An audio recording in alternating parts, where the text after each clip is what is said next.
Good morning, everybody. This is Miss Carol from the Barnesville Public Library and her cat, Gracie. And Gracie heard today that the story was about cats and dogs, so she said she wanted to at least introduce herself to you. Now, the story today is from Korea, and it's a folk tale. Now, as a folk tale, it means that it explains something in nature. And this story is why cats and dogs are enemies. Once there was a man who lived in Korea. His name was Mr. Lee. And Mr. Lee lived with his cat and his dog. And the cat and dog really got along well with each other and with him, and everybody was very happy. Mr. Lee would make soup every morning, a big pot of soup, and then he would go into the marketplace and he would sell it. That's how he made a living. Well, one day a beggar came along and he said, I have no money, but I'm really, really hungry. Won't you please give me a bowl of soup? So Mr. Lee said, of course I can give you a bowl of soup. And the beggar drank it down really, really fast. And Mr. Lee took the bowl back from him and gave him a second bowl of soup and said, you're obviously very hungry. Here, have another one.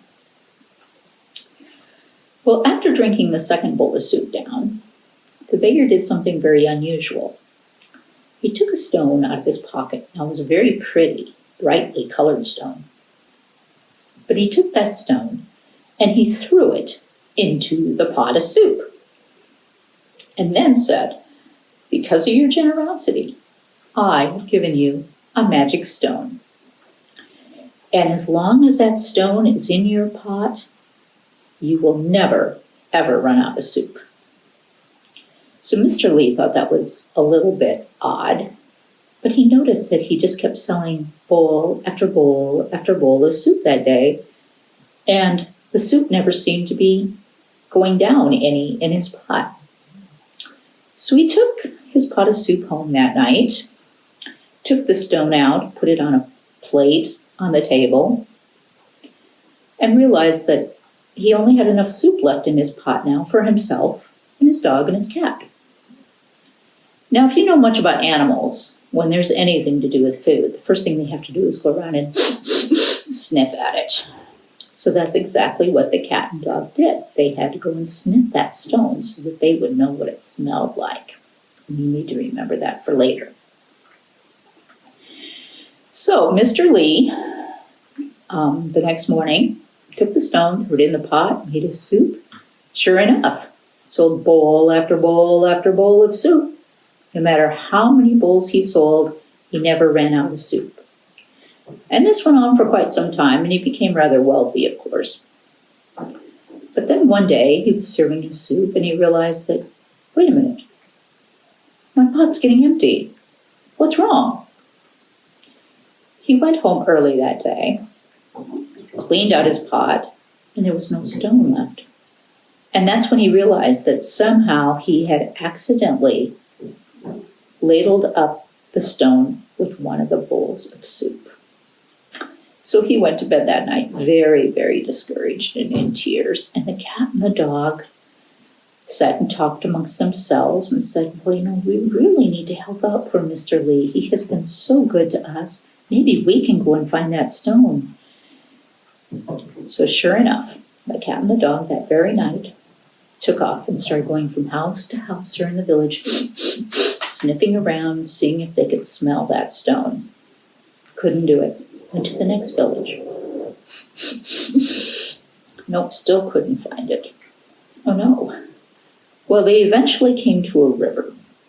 And the cat said, well, I hate getting my paws wet. I'm not going to go in that river.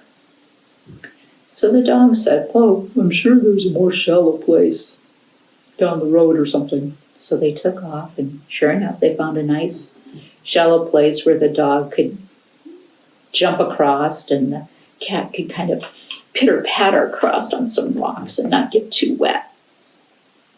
When they were on the other side of the river, they started inspecting the houses there, sniffing at the door or at the window of every house of every village that they came to. Finally, after many days of doing this, the dog, I think I smell it. And the cat get, I think you're right. Sure enough, they had finally found the house where the stone was. So they went and looked in the window, and they found a man staring at a pretty stone that he had in a box. He didn't know what the stone was for, he just knew that it was very pretty. So the cat and dog waited until the man had gone to bed, found a hole in a window, crawled through it, and went and found the box where the stone was. So the cat batted around that box until it fell on the floor. The dog grabbed the stone, and off they went, going back home to Mr. Lee. Now they came to that river again, and the cat said, I still don't want to get wet. And the dog said, well, I'm too tired to crawl all the way down to that place where it's shallow.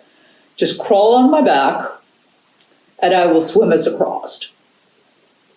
So the cat crawled up on, took the stone in his mouth, crawled up on the dog's back, and off they went.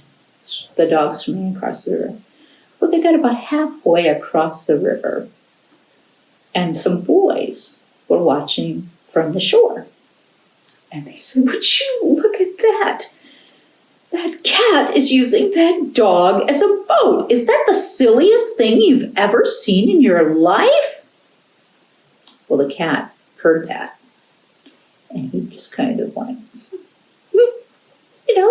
they're right. This is kind of silly. And when he started to laugh, the stone fell out of his mouth. Well, the dog saw the stone go by and went, you stupid animal! And the cat was close enough to shore that he could jump off the dog's back and scramble up on shore and say, it wasn't my fault, it wasn't my fault!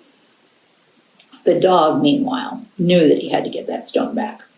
So he started diving into the river. And just as he found the stone, a fish came along and grabbed it and swallowed it. So the dog came up for air, went diving one more time, found that fish, grabbed onto it, and came up on shore, shaking himself all over the place, of course.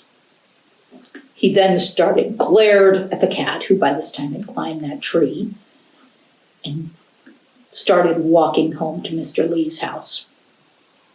Now the cat climbed down from the tree and started following after the dog at quite some distance, because he was still mad at the dog, and the dog was still mad at the cat. When they got to Mr. Lee's house, the dog pawed at the door. Mr. Lee came out and said, my friends, you're back. And then he saw the fish that the dog had and said, and you brought us some lunch. Isn't that nice? Come on in. I'll make us a welcome home feast. Well, Mr. Lee started cutting up that fish, and lo and behold, there was his magic stone. It was back. And he was so happy. But the dog and the cat, they never got over that big fight that they had had down there in the river.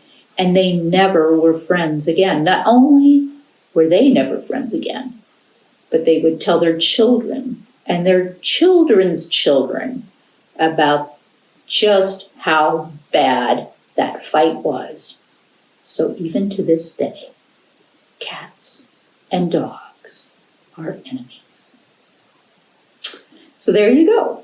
Now you know why cats will hiss whenever they see a dog, and dogs will bark, bark, bark, bark, bark every time they see a cat. So I hope you enjoyed that story, and I hope you know that I really miss you all, and I hope you're healthy and staying safe, and hopefully in the next few weeks I will see you again at the library. But in the meantime, stay safe, stay strong, and bye.